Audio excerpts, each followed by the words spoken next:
Si ate tumatawag sa'yo, hindi mo ba sasagutin?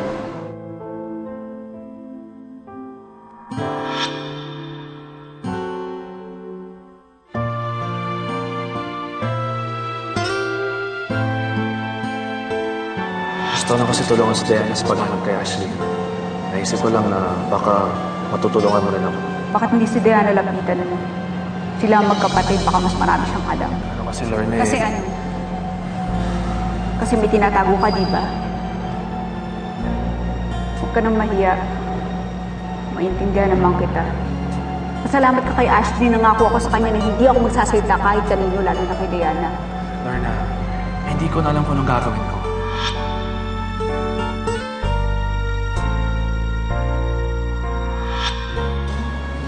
Diana? Bakit magkasama kayo?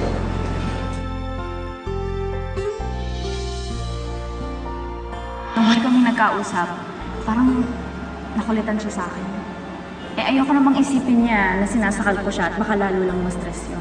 Tama yun. Baka kasi makasama pa sa kondisyon niya. Kondisyon.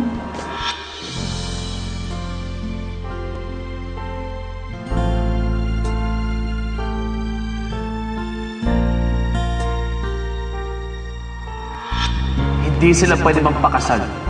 Walang dahilan para mangyari to. Frankie, ano ka ba? Bakit hindi ka magsalita? Bakit hindi sila pwede ikasal? Dahil hindi si Ambo ang totoong daddy ng bata. Ako ang ama ng baby. Totoo ang sinabi ko. Ako ang ama ng baby. Totoo ba? Ate, sumabot ka! Totoo ba? Si Bradley nga ang ama na pinagpupuntis ko.